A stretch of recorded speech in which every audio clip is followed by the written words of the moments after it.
Assalamualaikum warahmatullahi wabarakatuh. Selamat datang kembali di channel Kang Dimas. Dalam kesempatan kali ini, saya akan membahas mengenai sistem periode unsur, lebih tepatnya bagaimana kalau kita menentukan golongan dan periode dari suatu unsur. Nah, di sini saya akan membahas 3 soal. Nah, saya kasih salah satu tips ketika kita menghadapi soal, yaitu tersenyumlah. Iya, benar ya. Tersenyumlah ketika soal itu sulit, ringan, atau sedang. Apapun yang terjadi, tersenyumlah. Oke, langsung aja kita ke soal nomor 1, teman-teman. Unsur sulfur dengan nomor atom 16 terletak pada. Nah, kalau kita ditanya periode dan golongan, hal yang pertama harus kita lakukan yaitu konfigurasi elektron. Terserah mau konfigurasi elektron untuk subkulit maupun kulit. Kalau dia kulit, karena ini kebetulan optionnya A semua, kita bisa menggunakan kulit, konfigurasi kulit. Contohnya gini, konfigurasi kulit itu ada K, L, M, N. Maksimum untuk dia K ini 2, untuk L ini 8, ini 18, 32, dan seterusnya. Nah, kita konfigurasi ini si sulfur S. Nah, lihat. Untuk kulit pertama maksimalnya 2, berarti di sini kita isi 2. Nah, kemudian ini maksimal kulit kedua 8. Karena kita butuh 16 elektron, nomor atomnya 16, maka sisanya di sini 6. Maka elektron terakhir ini 6. Nah, elektron terakhir inilah sesuai dengan golongan. Maka ini nanti golongan, karena elektron valensinya 6, maka ini 6A, teman-teman. 6A.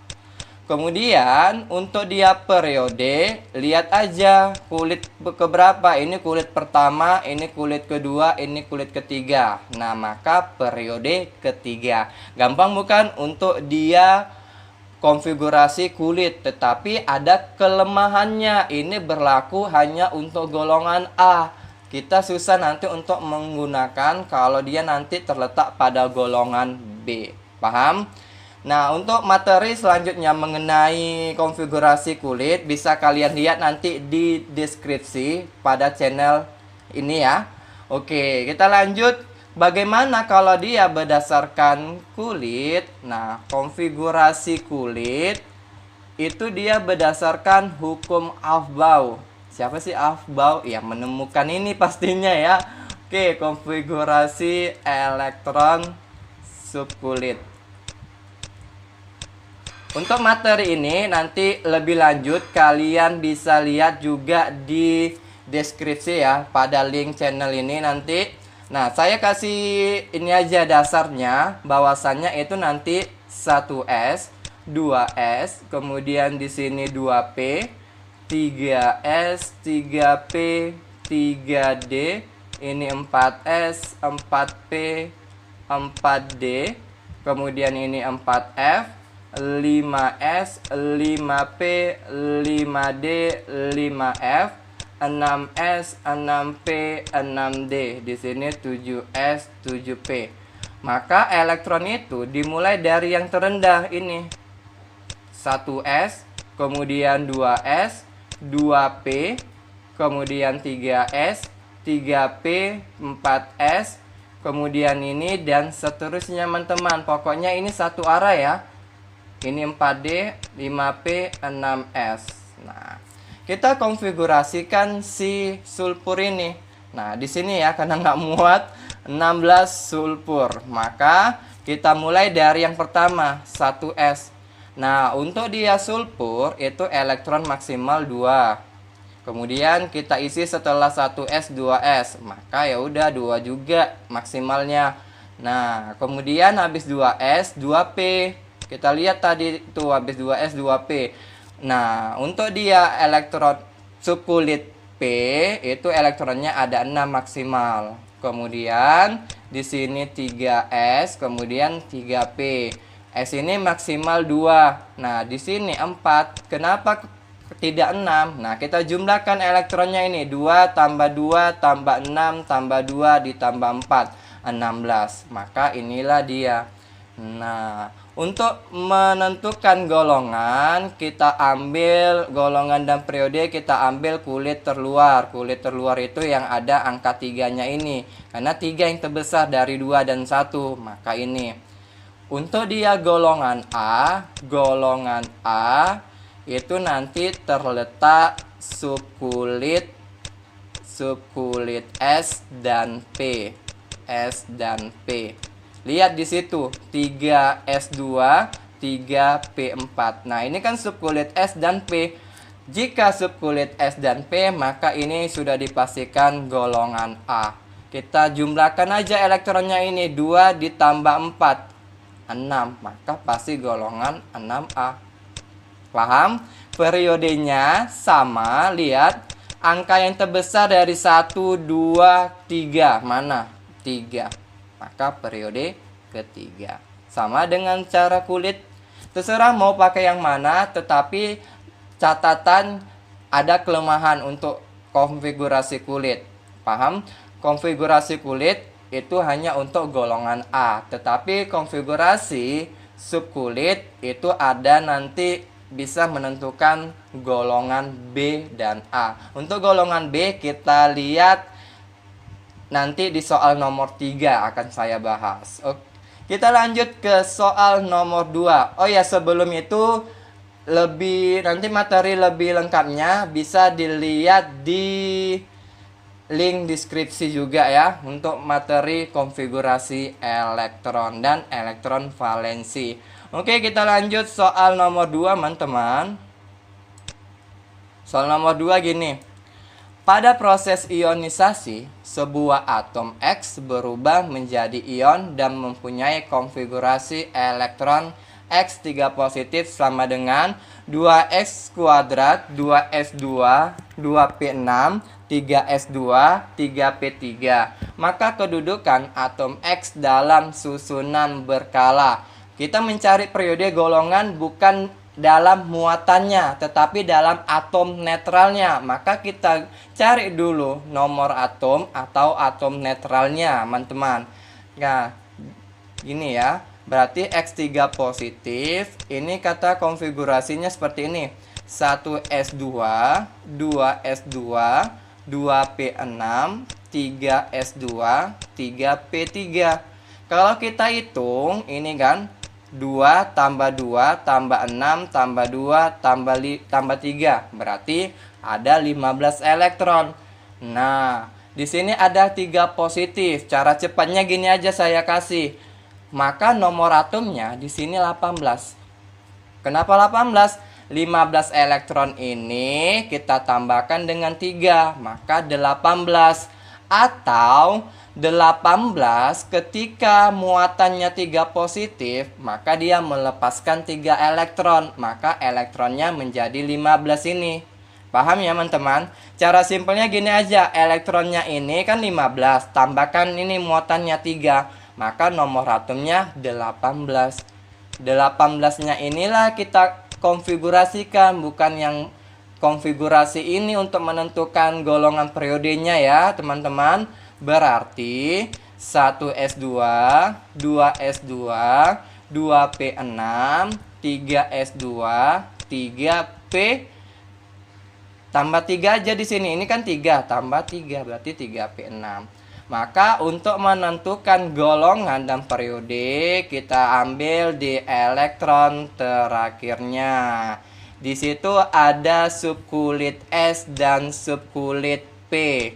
Nah, berarti ini berada di golongan A. Ingat ya, kalau dia subkulit S dan P itu golongan A. Dan elektronnya tinggal jumlahkan aja. 2 tambah 6, 8. Maka di sini golongan 8A. Periodenya, lihatlah angka yang terbesar. Ada angka 1, 2, 3. Mana yang terbesar? 3. Maka terletak periode ketiga golongan 8A. Jawabannya iya, ayam. Nomor 1 kelewat ya, jawabannya itu periode 3 dan golongan 6A. Jawabannya cantik. Oke, paham? Hadapilah dengan senyuman. Oke, kita lanjut yang ketiga, teman-teman. Yang ketiga gini. Unsur dengan konfigurasi elektron 1s2, 2s2, 2p6, 2p6, 4s2.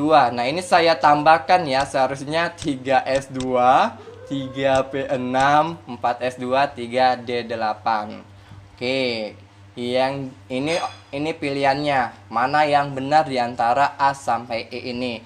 Misalkan ya suatu unsur itu X, konfigurasinya 1s2, 2s2, 2p6, 3s2, 3p6, 4s2, 3d8. Kita lihat. Elektron terakhirnya itu ada S dan D. Berarti itu nanti ada di golongan B, teman-teman. Golongan B atau yang dikenal dengan transisi. Ini nanti ada di blok D.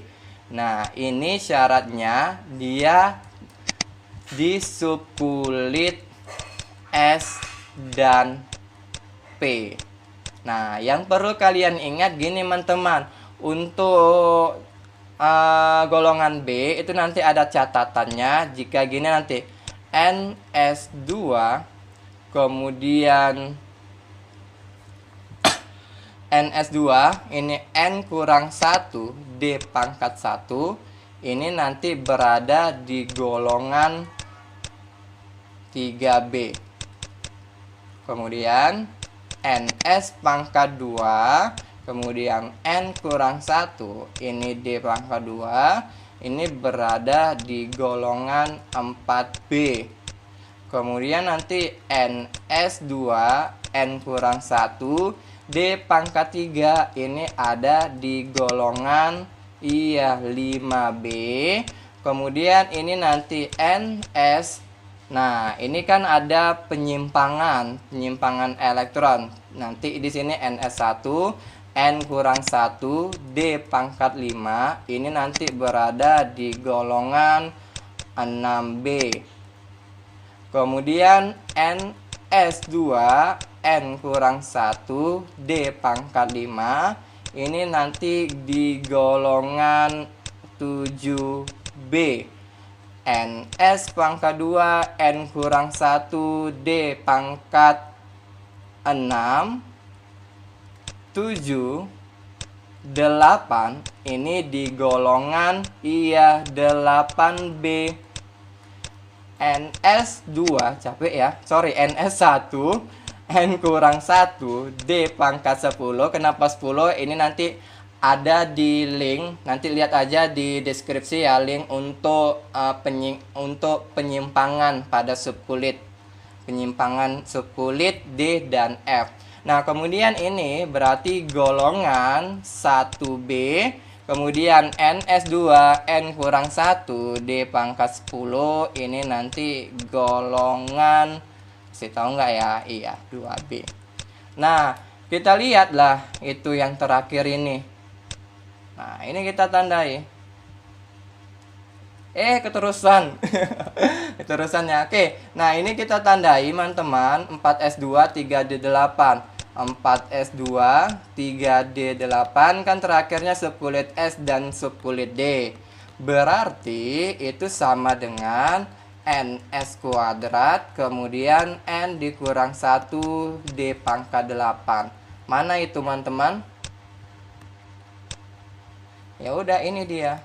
Pada golongan ini kan 8, maka ini nanti golongan 8B.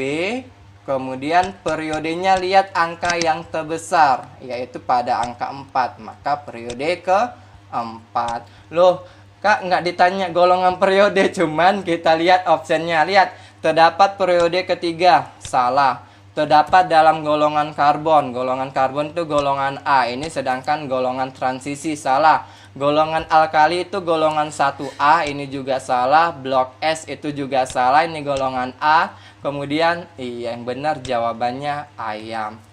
Maka jawabannya iya berada di blok D. Transisi ini nanti berada itu di blok D, bagian tengah pada tabel periode unsur. Oke, itu hanya 3 soal. Dan jangan lupa tersenyum ketika kita menghadapi bentuk soal itu susah maupun ringan ya, atau sedang-sedang saja. Oke, sampai di sini saya menemani teman-teman semuanya. Semoga bermanfaat dan saya ucapkan terima kasih. See you. Bye-bye.